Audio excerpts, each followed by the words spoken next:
Нема што не се раѓа кај нас во Македонија. Пара мутика земјоделец без мутика не е земјоделец. Македонија е земја со идеални услови за производство на органска храна. Почва во која се раѓаат домати, пиперки, краставици, компир, зелка, прас, лук, јаболка, цреши, сливи, смокви, ама буквално се. Земјоделците многу пати ќе речат земја која е благословена за многу род, ама пред се најмногу за работа, па затоа мотиката е секојдневен другар на производителот. Не знам там колку 300 дена има сончеви, сега исклучиво неле. Вај година малку по свежа климата, по-ладно. И се успева, е брокула, лук, руми, се. Значи секој подневие си има, ние Струмичкиот регион сме котлина. Пример кај нас доле Струмичко лоза не успева, пошто има магла за градинарството. Мајка, сега има исклучок, нели има промен на климата.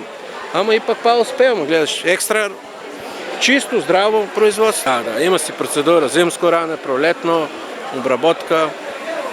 И малко си треба знаена стручност. Попали си меѓу времето? Сега ние работиме со црн најлон, со фолија, па ипак мора мутика. За да започне еден човек да се занимава со земјоделие, треба да има доста финансии. Производителите велат дека има многу непланирани трошоци за кои треба дополнително пари во джеп. Многу не е скапо нашето производство. За почеток, човек што не е почнал, му треба доста пари за да почне, доста финансии. Скапо е нашето производство.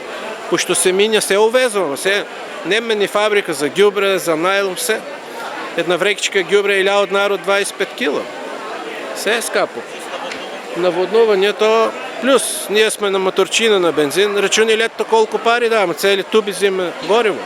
Не да може некоја временска некоја... Ние сме фабрика на отворено, од Господ зависимо. Нешто има оранжеријско заштитено, еве, например, това се е оранжеријско, ама ако дојде ветер, уидеа фолиите. Колку земјоделец знае да се каже да може, дај само баба.